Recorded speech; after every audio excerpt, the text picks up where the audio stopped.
Black History Month. You see, Michelle, she celebrates the full month, and, you know, I celebrate half.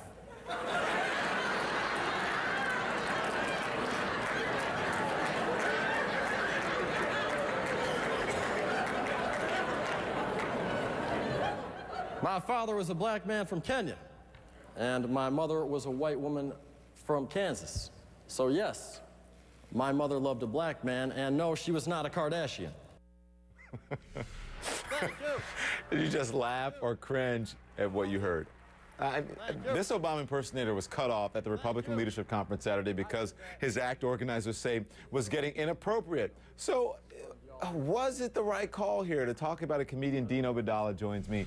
Dean, listen, before I show you this clip. I agree it's funny, and in a comedy club, it's completely fine. There's nothing at all wrong with it. It's the setting, frankly. He's performing at the Republican National Leadership Committee, predominantly, if not all, white people, and he's making black jokes, as the former speaker, spokesman for the Republican National Committee said. He goes, why do we have no black people in our organization? We have a black impersonator doing black jokes. All right, so if he had done those jokes in front of a black crowd, it would have been okay. Fine. If he had done that in a comedy club, fine. It's the setting that makes it wrong. You know what the rest of his jokes? That's not hypocritical. I mean, why? What? Because that's the clip. So they should have been more aware of who the crowd was. Is that what you're saying? They knew who their crowd was. They knew every joke he was going to do. It was completely choreographed. They had photo for every joke. It's so funny isn't funny isn't funny? I think when you're looking at the audience, that's the question. I mean, are you going to put on a minstrel show? And this comes... It's not a minstrel show, but it's not far from that, where you're having a guy playing a black guy, he's not in blackface, but talking about race and making jokes about it. Do jokes about real substantive issues. Do jokes about the economy. Do jokes about President Obama having a problem with the color problem. Yeah, listen, I'm not going to give my opinion here, but on that joke, I thought it was fairly funny. I agree. I think it's funny. But then you don't see the crowd. So, it's I'll take you at your word. All right. Listen, you were here. You spoke to Pete Dominick. You know what Pete says. Sirius XM radio host Pete Dominick said that the impersonator should have stayed on stage, but he gets why organizers pushed him off. Listen. They put him on there. The jokes are funny. The performance is excellent. But it's the place, Don. It's the place. It's a Republican leadership conference. There's a reason why over 80% of black people vote Democrat. Okay. Excellent. It's a good point by Pete. One of many by the smart Pete Dominick. But here's the truth. He was not cut off for making those jokes.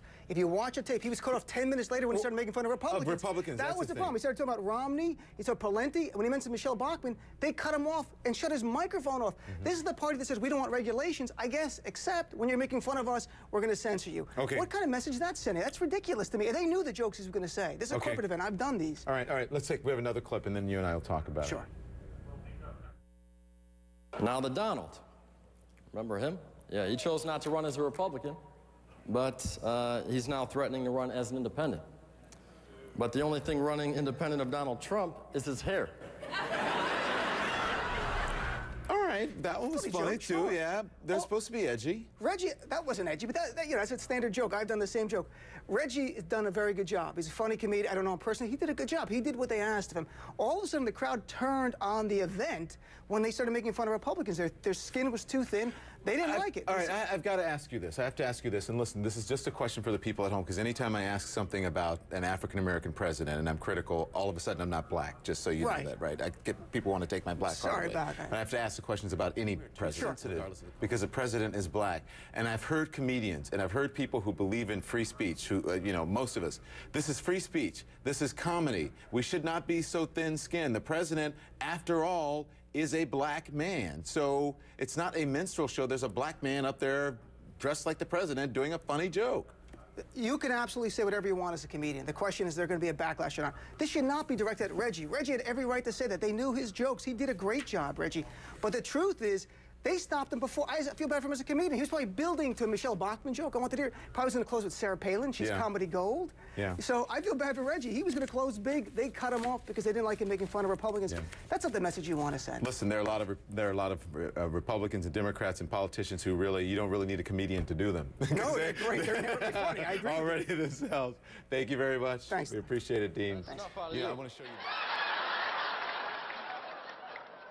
Now, I was criticized for joking about shovel-ready jobs the other day.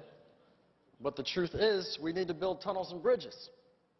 That way people would have something to live under or jump off of. Now,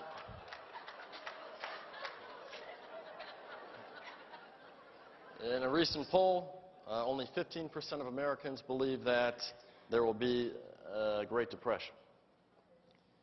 But the bad news for me, the other 85% believe it will only be a very good depression. Now, I'm proud to say that we're finding great strides, we're making great strides in finding non-combat solutions to finally deal with Muammar Gaddafi, Mahmoud Ahmadinejad, and Kim Jong-il, or as we refer to them in the Situation Room, 2.5 men.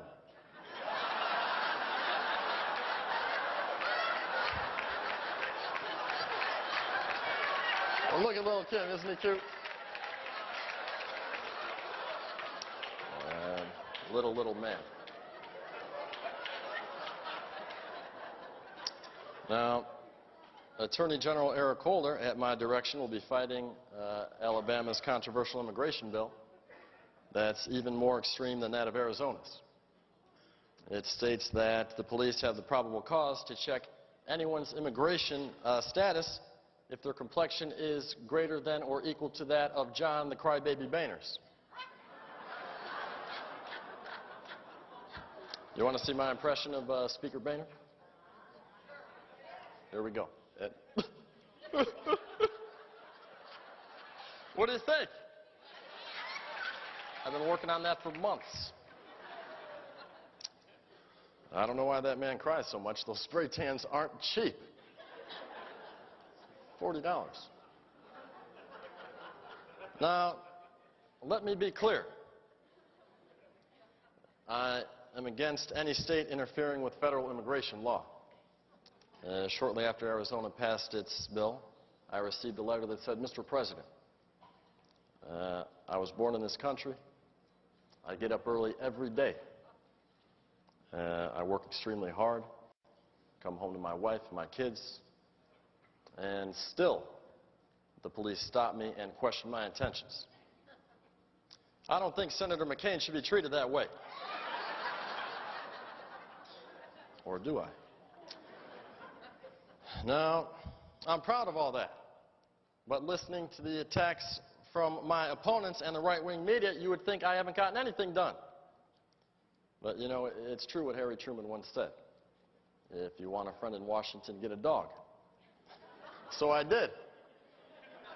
His name's Bo. There he is, a good boy. Actually, his full name's Bo Diddley. Now, Bo comes from my initials, Barack Obama. And Diddley represents the amount of support I've gotten from Fox News.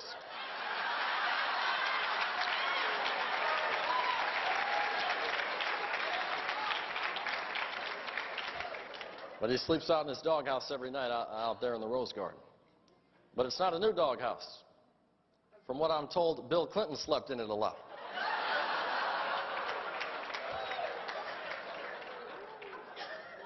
But perhaps my expectations were too high when I took this job. You know, as you can recall, my slogan was, yes, we can. And I got to admit, I thought we could. But apparently, no, we can't.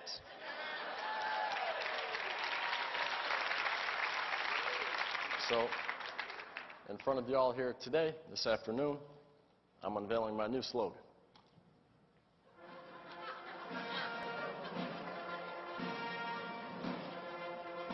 I killed Osama. What do you think? It wasn't George Bush. It wasn't Dick Cheney. That was me. I did that for you. So, you know, that's my new slogan. I think it's pretty cool. But you right-wingers should be proud of me because the mission to capture bin Laden wasn't only successful in that I killed him, and I also, in cooperation with two of my bigger liberal supporters, proved that you were correct after all. Torture does work.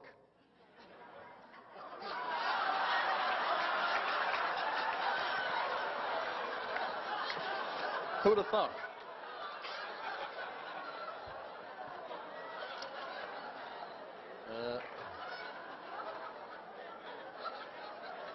But the economy is frail.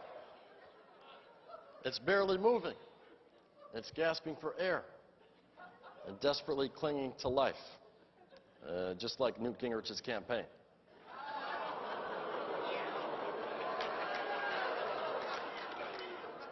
Now, come on. He's in serious trouble. His consultants are dropping faster than Anthony Weiner's pants in an AOL chat room. But now, speaking of candidates, a little birdie told me that you're all looking for someone to challenge me in 2012. Yeah. Really? Well, how's that going for you? Okay. Well, let's see. You got your front runner, Mitt Romney. Now, don't get me wrong. He might make a great president, along with his first lady, second lady, third lady.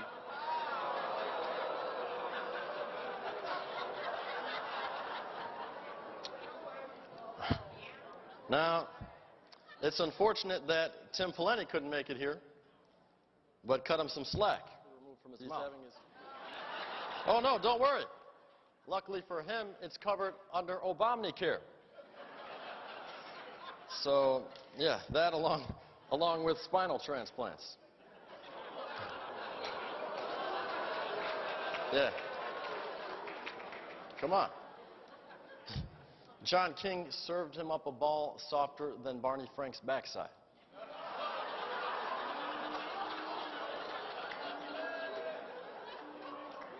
Now, because of him, people are asking me, when am I going to explain the details of my health care plan?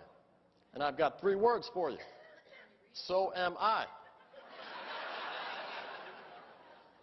Now the Donald. Remember him? Yeah, he chose not to run as a Republican, but he's now threatening to run as an independent. But the only thing running independent of Donald Trump is his hair.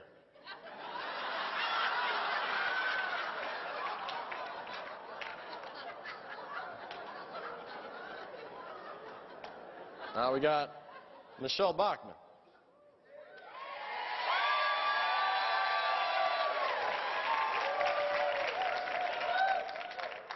Now, what can I say about Michelle Bachmann that she hasn't already said about herself? The other day, she called me a one-term president.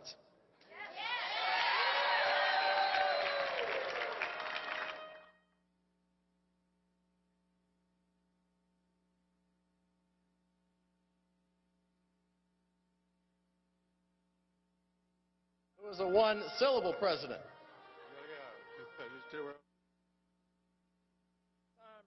Gotta go. God bless you. God bless the United States. God bless America. Thank you. Thank you. Thank you. Thank you.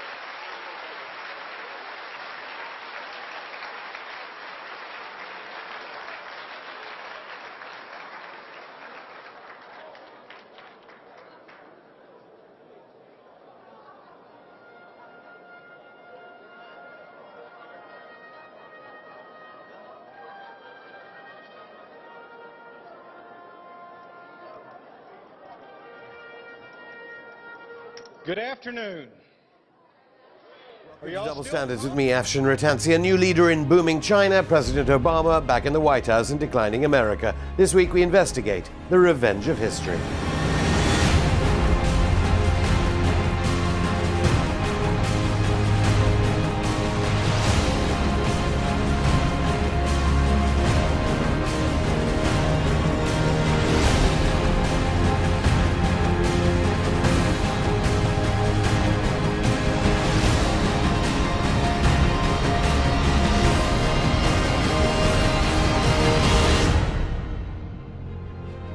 Coming up in the show, we accompany Britain's David Cameron as he sells torture equipment to Persian Gulf dictatorships. Our reporter Lester Square asks about beheading women drivers. And as China elects a new leader and President Obama continues to fail in his attempts to save free market capitalism, we talk to The Guardian's Seamus Milne about the battle for the 21st century.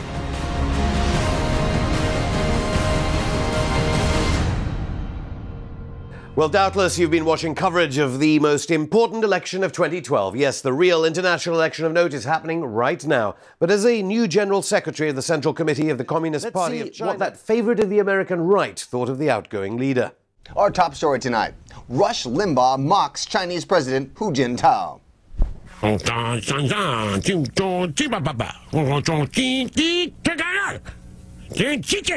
As General Secretary Hu Jintao prepares to vacate his post, he was quick to get his own back. This just in. President Hu Jintao of China has responded to Rush Limbaugh's radio show. Let's take a look. Rush Limbaugh, poo-poo, bow, wow, howdy-doody. It's great to see who won the White House as regards the situation in Syria. After all, what would have happened if President Obama had lost? The difference in policy is clear. I believe that Assad must go. Assad has to go. I don't want to have our military involved in Syria. For us to get more entangled militarily in Syria is a serious step. So the right course for us is working through our partners. In consultation with our partners. To identify responsible parties within Syria. Mobilizing the moderate forces. Organize them. Helping the opposition organize. We do need to make sure. Making absolutely certain. That they don't have arms. In the wrong hands. Folks who eventually could turn them against us. To hurt us down the road. Thank you. Let's now go straight to UK media coverage of the US elections and the detailed analysis provided by Rupert Murdoch's Sky News channel.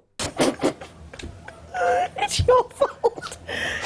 Andrew Pierce has to take responsibility. She's been told. One of the most famous perfumes in the world is being banned by European Union scientists because of an ingredient. The ingredient responded. Inevitable. Well, US President Obama won another term.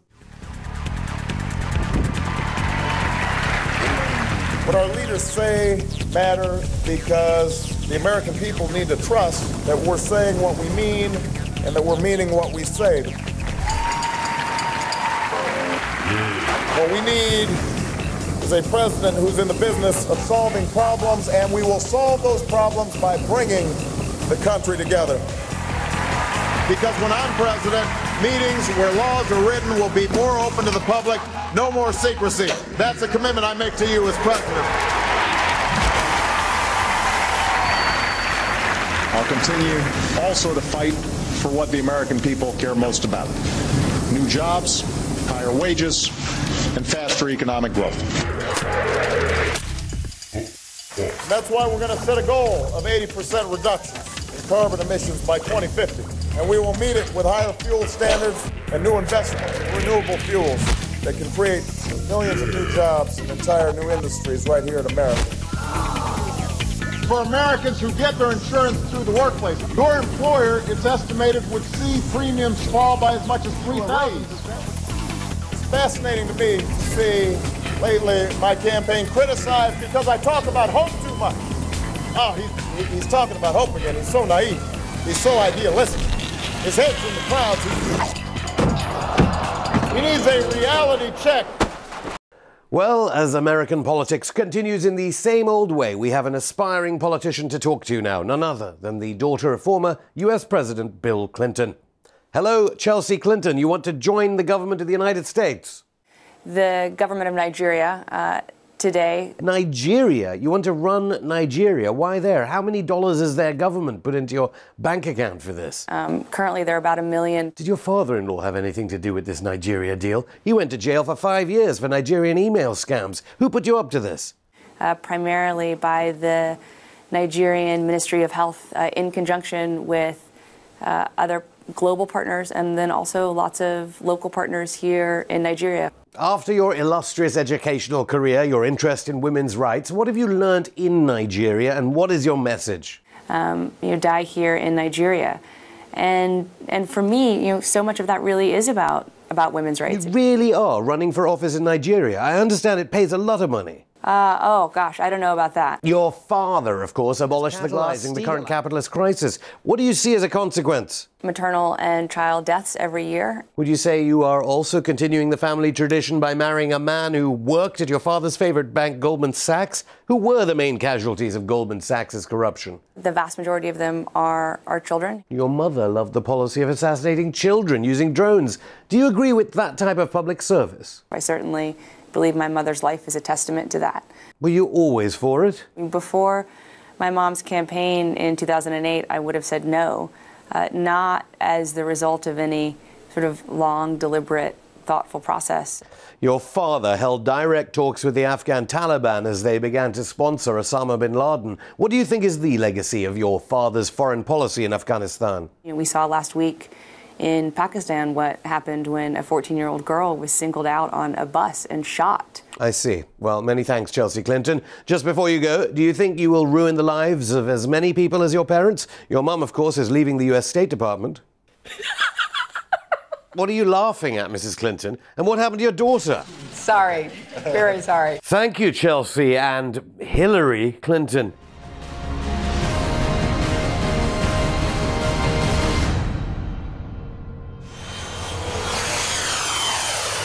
Well, while mainstream media are obsessed about some kind of election happening in the USA, David Cameron, there he is, was selling killing machines to anti-democratic Arab Wahhabi dictators. Selling weapons to Arab dictators!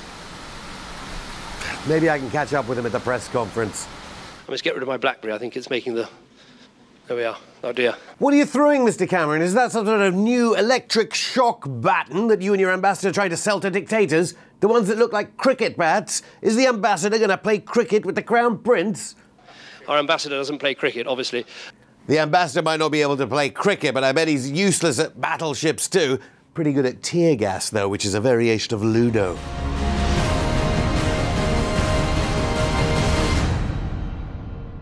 So, aside from his drone assassination programs and attempts at destabilizing democratically elected governments, what else did President Obama get up to during his term in office, specifically in his so-called backyard?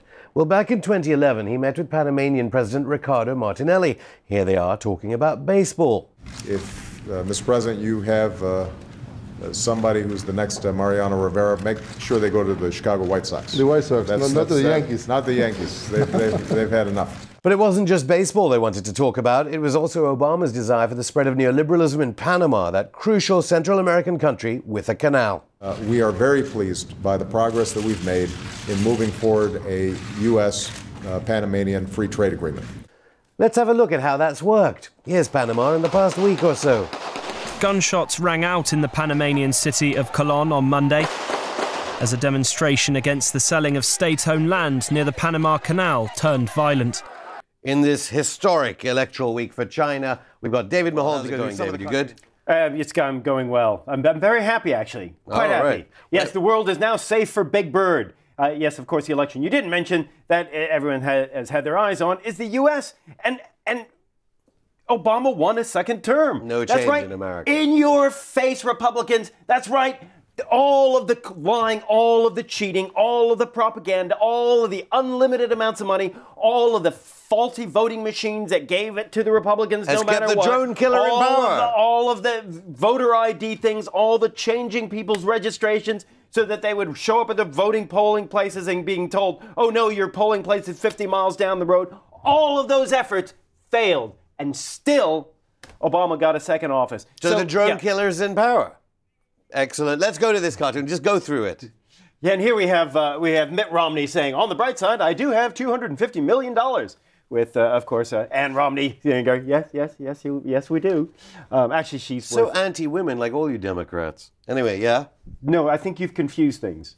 Sesame Street was inaugurated in 1969, on this day. And basically, the important thing about the election, Sesame Street, as you mentioned, that's it. Yeah. No, the important thing is that this is good for education, this is good for the environment, this is good for women's rights. XL's pipeline. I thought Obama was going ahead with that.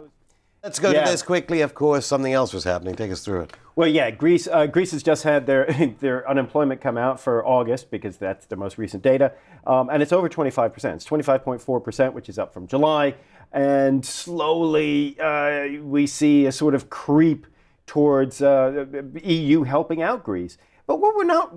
I mean, the problem is... austerity is working, though. Yeah, they had well, no, it's not. I mean, that's the problem. The public sector workers have lost 40% of their income, and with this 13.5 billion euro cut that just went through, it looks like that's going to be cut further. And there's a problem, I mean, with people who are making, you know, X number of euros, and that's what they base their living on, and now they're making half as many. I mean, that becomes untenable. You're going to have people becoming homeless, people going hungry, and, you know, the firefighters, the policemen, all the public sector workers. The policemen, workers. I thought they were full of the Black Dawn or these Nazis now. In a sense, some people are saying... Police are public sector workers. Right, but the police are being infiltrated by the neo-Nazis. I would say that some people... that's unique in Greece? Well, some people think, basically, they didn't vote Syriza, so... Oh, I'm just hearing Greece did burn down. Anyway, you're off to your comedy club to... crow about the Obama win. Well, I'm actually off to Southend, open up a new venue in Southend. Southend-on-Sea in Essex. Yeah. People around the world watching this won't know what Essex means, but yeah, some people will. Thank you. See you next week. See you next week.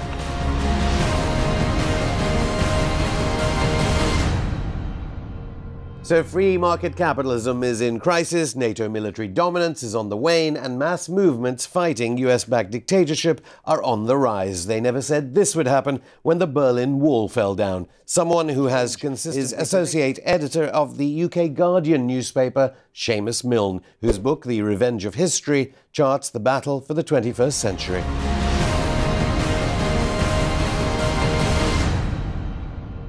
Seamus Milne, welcome to Double Standards. I was there at the fall of the Berlin Wall, and everyone was talking about the victory of the neoliberal order. Your book presenting a completely different view to that of any BBC journalist or mainstream media journalist might. Why do you think that is? Well, that's what we were told at the time. At the beginning of the 1990s, we were told that that was the end of history even. We were told that this was the end of the battle of ideologies. Free market capitalism had won, and socialism had been consigned to history. It would be a unipolar world. This was a new world order, and so that was the reality that we lived through in the decade afterwards. But what I argue is that between the 9/11 attacks and the collapse of Lehman Brothers in 2008, that new world order, which was inaugurated by George Bush Sr. in 1990, crumbled and fell. And we've seen in that period between 2001 and 2008, first of all, the exposure, instead of the extent of American military power in the world, of the limits of American military power, especially in Afghanistan and Iraq, which showed that both those wars showed that in the end, a people prepared to fight back cannot have the global imperial interests imposed upon them. Second, discrediting of the neoliberal order. We've been told that that was the only way to run a prosperous modern economy, that only through deregulation of finance and markets, through privatization and low taxes on the wealthy, could there be a successful modern economy. And all that crashed and burned in the crisis of 2008 that we're still living through today. And we also saw in the same period the rise of China as a great economic power, and that economic advance was achieved through state-driven investment overall, and particularly in the crisis of 2008 onwards, it showed its success in riding out the Western crisis. And finally, we saw the rise of the progressive tide in Latin America, where the left and radical governments, socialist and social democratic governments in Latin America, turned their back on neoliberalism and used the fact that the United States was involved in the war on terror in the Middle East and the Arab and Muslim world to carve out regional independence and integration for the first time really in 500 years in Latin America, and to turn their backs on neoliberalism, fighting social and racial injustice, and really creating something new when we'd been told there were no alternatives in the 21st century. So I think all those four advances, I'd say, because they were contradictory advances, but they were advances for most people in the world, have shown that that story of the end of history, of the neoliberal capitalism, has basically been exploded. And we're living through the consequences of that now. And the question really for the future is, and this is being played out in the Arab world and the Arab uprisings and elsewhere, is, what kind of new order and what kind of new alternatives, social and political alternatives, can be carved out in this period. Okay, but in fairness, some of the members of the elite, governors of central banks, economists, have apologized, maybe not begged for forgiveness. You also pick as a very important critical point the war in Georgia, in the former Warsaw Pact. Why Georgia? Well, I think in the Georgian War, which was the war between Russia and Georgia in the late summer of 2008, we saw a moment where the end of the unipolar world, the world that would be dominated by one hyperpower, the United States and its allies, and there would be no rivals, where that world fell. And it was symbolized by what happened in Georgia. If you remember, the Georgian state, which was an authoritarian, neoconservative government, which was supported by the Bush administration in Washington very, very strongly. It had taken part, its forces had taken part in the occupation of Iraq, attacked Russian forces in the contested territory of South Ossetia in August 2008. And Russian forces struck back very strongly. And at that time, the United States government, George Bush, said that it was an outrage, that it was an aggression in the 21st century which couldn't be allowed to stand. This from a guy who'd ordered the greatest act of unprovoked aggression in modern American history, which was the invasion and occupation of Iraq. And he was echoed by the then British Foreign Secretary David Miliband, and that there could be no question of recognition of South Ossetia's independence. And the Russian state ignored him and recognized South Ossetia's independence, and the American warships were left sailing impotently round the Black Sea. And I think it encapsulated that exposure of the limits of American military power, which, as I say, really flowed from the wars in Iraq and Afghanistan. And of course, we saw President Obama trying to cling on to Mubarak in Egypt as part of that Arab Spring, and I know you write about that in your book. How do you see it progressing now? Because Bahrain is off, certainly the mainstream media agenda. You're, at The Guardian, a mainstream media publication. How do you see that playing out now? Because the Arab Spring, apart from the intervention by David Cameron here in Libya, doesn't seem to really be in the news. Well, the Arab Spring I see as driven by popular revulsion against authoritarian regimes and popular uprisings. But of course, all sorts of forces in the world have tried to take advantage of it, steer it, divert it, hijack it.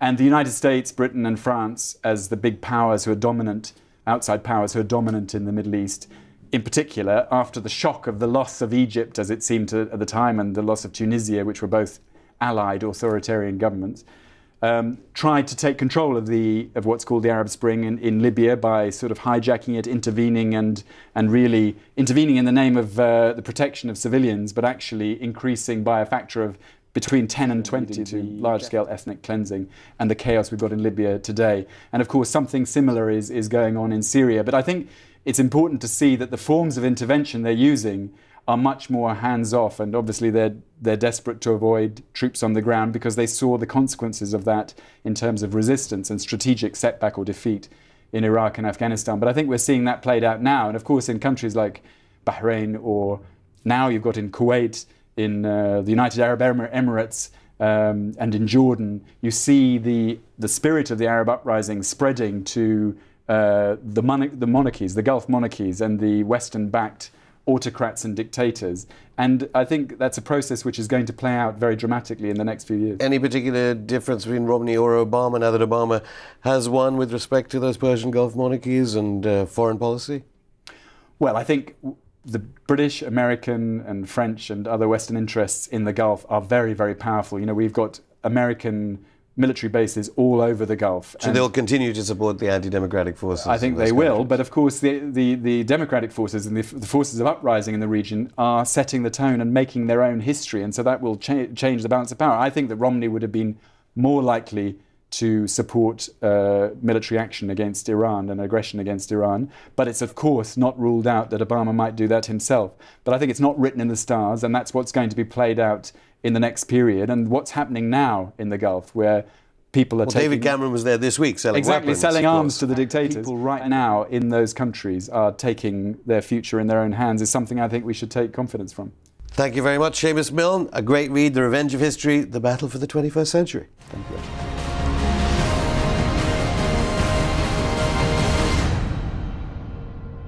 Now it's time for People of Britain. Let's go to our roaming reporter. It's time for our special section, People of Britain. And I think it's Leicester Square by a telephone booth in central London.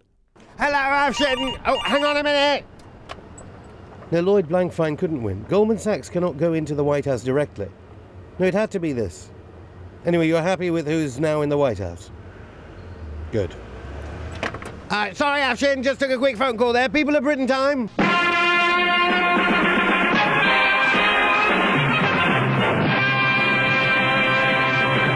David Cameron has gone to Saudi Arabia to explore new ideas for women's rights in Britain. Do you think we could learn quite a bit from Saudi Arabia on women's rights? I don't believe so, no. Say a ban on women drivers? You think that's a good idea? I think it's a good idea all over the world, a ban on women drivers. British Prime Minister's gone to Saudi Arabia today. Do you think we could learn a lot about women's rights from Saudi Arabia, where he's gone to research things? I have no idea what the hell you're talking about. What about women drivers, though? In Saudi Arabia, they're not allowed to drive. Would that be good in Britain? I think it's wrong. But they would only be beheaded if they happen to be caught driving. I don't understand. But women are not allowed to drive in Saudi Arabia. Do you think they should bring that to public execution? Anything that takes freedom away from anybody is wrong. Anything that gives freedom to people is correct. David Cameron has gone to Saudi Arabia today to research women's rights. Do you think that we should learn quite a bit from them? To research women's rights? Yeah. He's probably gone there to butter them up to make sure the oil keeps flowing, surely. Well, he's selling arms, I think, to them as well. But do you think we could learn maybe about public executions and so on? Yeah, I think we have a lot to learn from the Saudis. Law and order, they chop people's hands off, don't they? Women can't drive. I'm sure that would please a lot of men here who talk about women drivers. So yeah, I think Cameron could learn a lot from this trip. Do you think nuclear weapons in the prisons here would be a bit of overkill? Nuclear weapons in the prisons? What do you mean? Well, I mean, they could use nuclear weapons to behead people. Are you having a laugh? Do you think we could learn about women's rights from Saudi Arabia? Probably. Would they behead people? It's terrible. I think we don't really have enough women's rights here. I work in a field where we deal with a lot of domestic violence. They're cutting back already on refuges and sanctions for women. And I think really before we start looking externally, we need to look internally about what we're doing for women's rights here. But don't you think it's more important to sell weapons to Saudi Arabia? No. Than work in your field? No, I definitely don't think it's more important to sell weapons. The government probably does. Then they could bring in a ban on women driving, like in Saudi. Is that a good idea?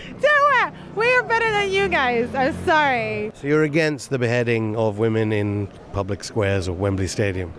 Oh, Wembley might be all right. Beheading in Wembley Stadium, a good idea or a bad idea?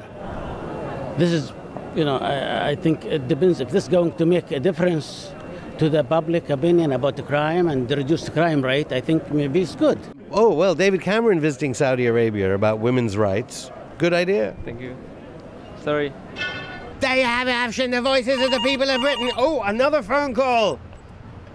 Hong Kong. Look, I can't choose who's going to be the head of the Communist Party of China, so you're not happy with it. You're not happy with it. Anyway, Afshin, see you next week. Obviously, someone's not happy with the new leader of China. Thanks, Lester. See you next week for more People of Britain. You can email us at comment@doublestandardstv.com. See you next week.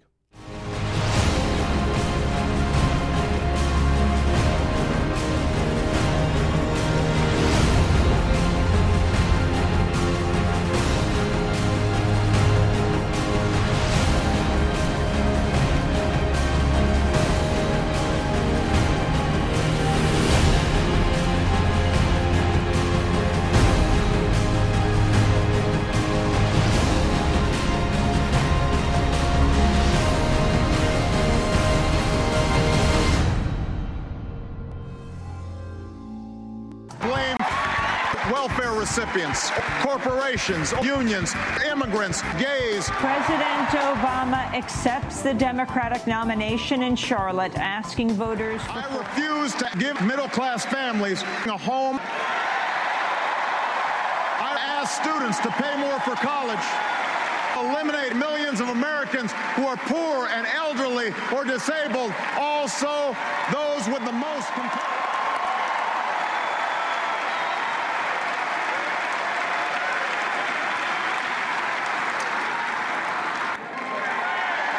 And we will keep asking seniors to pay thousands of dollars more, taking the responsible steps to strengthen it by turning it over to Wall Street.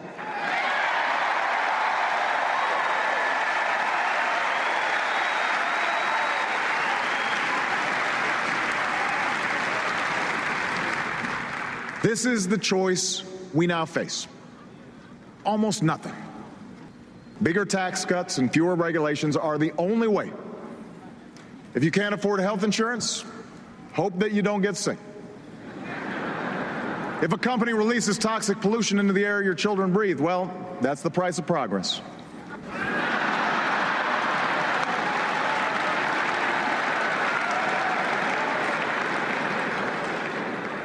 You know what? That's who we are. This country's about.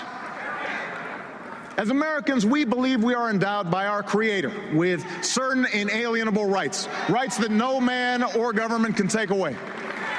We insist on toxic pollution, and we're entitled to success. You have to earn it.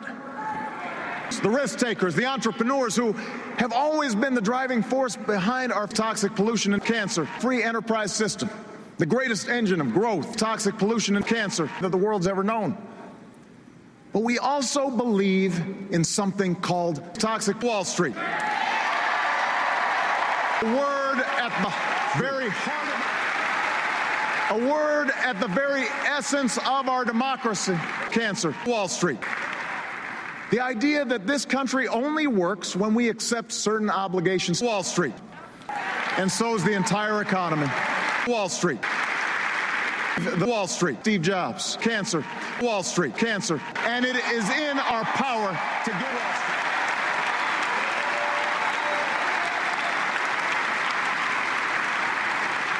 Street. We know that Wall Street, a poverty program, handouts for banks that break the rules. Wall Street.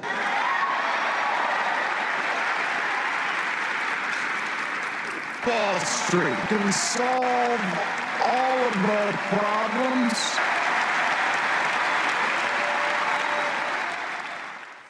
Barack Obama could have used it when he got elected. Ladies and gentlemen, your next president of the United States, Mr. Barack Obama. My fellow Americans, all you black-ass Democrats, dead folks and people, and this is what I want to say to all you fucking Republicans. Believe it or not, the real niggas say keeping it hot. You couldn't have to make a hustle and I took it back. Yes, we will. When I say I got yes, we did. Got money, got you. Hey, man, how y'all doing? What's going on?